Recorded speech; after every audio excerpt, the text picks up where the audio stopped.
Mr. Davis, welcome to the latest episode of Cut to the Chase. What are we talking about today? We're talking about the private lister.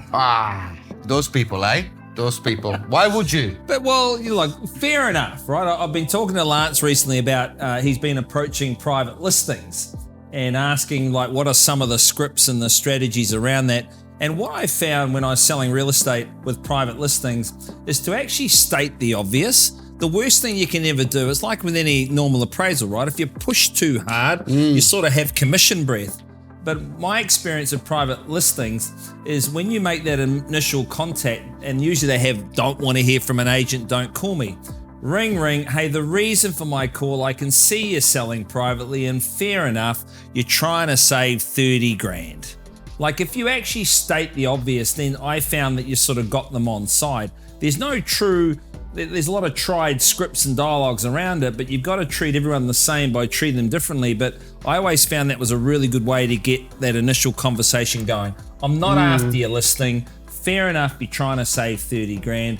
Can I ask you, chat, and then see where the conversation takes you? That's right. You used to target private listings. At the start, that was one of my bread and butter, and you're right. Let's cut to the chase in terms of what you would say as well to a vendor, right? So for me, it's pretty straightforward.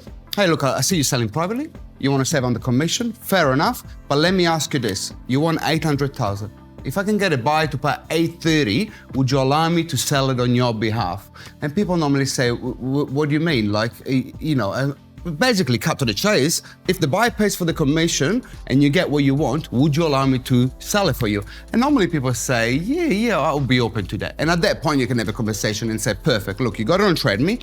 As a private lister, you cannot have it on real estate, One Roof, Whole Garden, Homes.co.nz. So allow me to have a listing on a website as well as on the other website while you have it on TradeMe. So this is over and above what you're doing. But the old school go, you got to have an exclusive, right?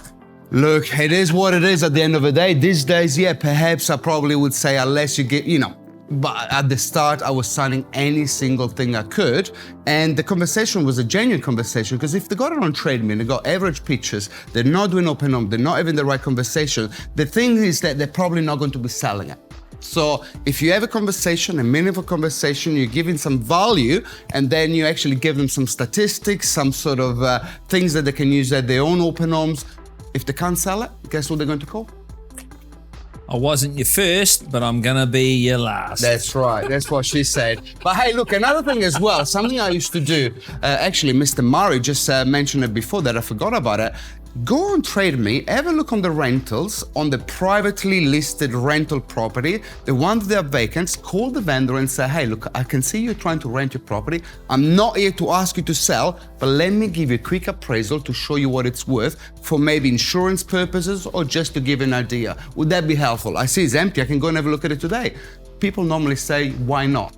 Or is there a price that you would sell for today, cash unconditional? Yeah. To not have to worry about renting the property. And that was some strategies that I used to use too. Sending them that intel of going, hey, you're on the market, good on you, you're trying to save some money, fair enough.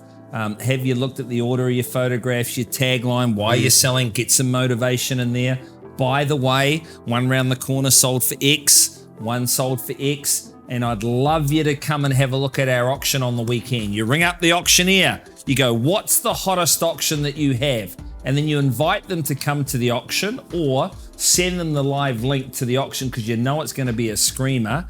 And then all of a sudden, if you want that, well, cost a little bit of money, but let's get you sold and give you one less thing to worry about. We're not here to save your money. We are here to make your money. I thank you for watching, guys. I look forward to see you next week for another episode of Cut to the Chase with myself and the man himself, Aaron Davis. Go give those private listing people a go.